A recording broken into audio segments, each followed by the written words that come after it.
ആമുഖത്തിൽ സൂചിപ്പിച്ചതുപോലെ തന്നെ ക്ഷേത്രങ്ങളെ പഞ്ചാക്ഷരി മന്ത്രമുഖരിതമാക്കി ഇന്ന് ശിവരാത്രി. ശിവക്ഷേത്രങ്ങളിൽ വൻ ഭക്തജന തിരക്കാണ് അനുഭവപ്പെടുന്നത്. ആലുവ മണപ്പുറത്തും വൻ ഭക്തജന തിരക്ക് ഉണ്ട്. തിരുവനന്തപുരം ശ്രീകണ്ഠേശ്വര മഹാദേവ ക്ഷേത്രത്തിൽ നിന്നും ദേവികാചന്ദ്രനും ആലുവ മണപ്പുറത്ത് നിന്നും AT അശ്വതിയും ചേരുകയാണ്.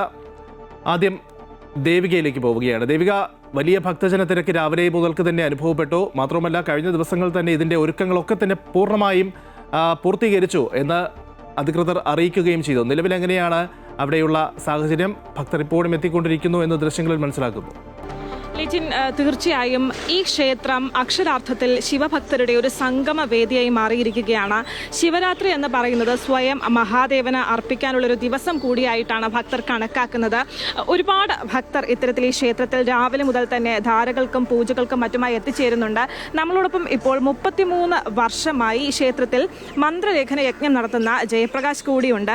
ചേട്ടാ, ഈ ക്ഷേത്രത്തിലെ ഇന്നത്തെ പ്രധാനപ്പെട്ട ചടങ്ങുകൾ? ഇന്ന് രാവിലെ സാധാരണഗതിയിലുള്ള പൂജയ്ക്ക് ശേഷം, നിർമ്മാല്യ ദർശനത്തിന് ശേഷം അതായത് നെയ്യ് അഭിഷേകം തുടങ്ങും. നെയ്യ് അഭിഷേകം ഇങ്ങനെ അടുത്ത ദിവസം രാവിലെ വരെ ഉണ്ടാകുന്നതാണ്. ഇത് ഒപ്പം തന്നെ ഈ ഓം ഹ്രീം നമഃശിവായ ലേഖന യജ്ഞവും ഇവിടെ നടക്കുന്നുണ്ട്. ഇതാണ് മെയിനായിട്ട് ഇവിടെ ഉള്ളത്. ഒരു ഭക്തൻ എന്ന നിലയിൽ ഈ മന്ത്രലേഖന യജ്ഞം നടത്തി തുടങ്ങിയിട്ട് ഒരുപാട് കൊല്ലമായി. കഴിഞ്ഞ 33 വർഷമായിട്ട് നമ്മളിത് നടത്തിക്കൊണ്ടുവരികയാണ്. ഇത് പല ഭക്തരും പേനയും പേപ്പറുമെല്ലാം സംഭാവന ചെയ്യുന്നുണ്ട്. ആ വിധത്തിലാണ് ഇത് നടത്തിക്കൊണ്ടു പോകുന്നത്. ഇത്തരത്തിൽ ഈ ശിവഭക്തർ രാവിലെ മുതൽ തന്നെ ഇവിടെ എത്തിച്ചേരുകയാണ്. നമുക്ക് എല്ലാവർക്കും ഈ ശിവരാത്രിയുടെ ഐതിഹ്യം അറിയാം. ഇത്തരത്തിൽ കാളകൂട വിഷം കുടിച്ച ശിവഭഗവാന് വേണ്ടി പാർവതീദേവി ഉപവാസം അനുഷ്ഠിച്ച ദിവസമാണ് ഈ ശിവരാത്രി വ്രതം എടുക്കുന്നത്. ഈ ഉപവാസവും പൂജകളും ഒക്കെയാണ് ഈ ശിവരാത്രി ദിനത്തിലെ ഏറ്റവും വലിയ പ്രത്യേകത.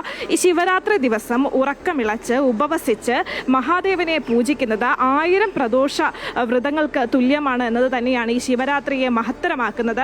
ഒരു ആഘോഷം എന്നതിലുപരിയായിട്ട് ഒരു ആത്മ പുനർനിർമ്മാണത്തിൻ്റെ മാനസികമായിട്ടുള്ള ധൈര്യം നിർമ്മിക്കുന്നതിൻ്റെ ഒക്കെ ഭാഗമായിട്ടാണ്, ത്യാഗത്തിൻ്റെ ഒക്കെ പ്രതീകമായിട്ടാണ് ഭക്തലക്ഷങ്ങൾ ക്ഷേത്രങ്ങളിൽ ഇന്ന് ശിവരാത്രി വ്രതം അനുഷ്ഠിക്കുന്നത്. ഞാനിപ്പോൾ ഉള്ളത് ശ്രീകണ്ഠേശ്വര മഹാദേവ ക്ഷേത്രത്തിലാണ്. ഈ ക്ഷേത്ര അന്തരീക്ഷം മുഴുവൻ പഞ്ചാക്ഷരി മുഖരിതമാണ്. രാവിലെ മുതൽ തന്നെ വലിയ ഭക്തജന തിരക്കാണ് ഈ ക്ഷേത്രത്തിലെങ്ങും അനുഭവപ്പെടുന്നത്.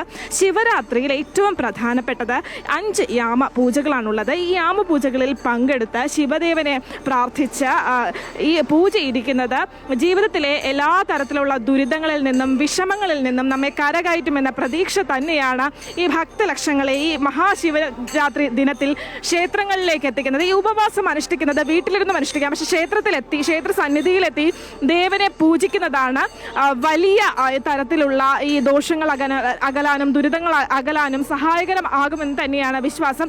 എന്തായാലും ഈ ശ്രീകണ്ഠേശ്വര മഹാദേവ ക്ഷേത്രത്തിൽ ഇപ്പോൾ തന്നെ വലിയ തിരക്കാണ് അനുഭവപ്പെടുന്നത്. ഏകദേശം വൈകുന്നേരം ആകുന്നതോടുകൂടി ആയിരക്കണക്കിന് ഭക്തജനങ്ങളെ കൊണ്ട് ഈ ക്ഷേത്ര സന്നിധി നിറയും. ലിജിൻ, ശരി, ദേവികയാണ് വിവരങ്ങൾ നൽകിയത്.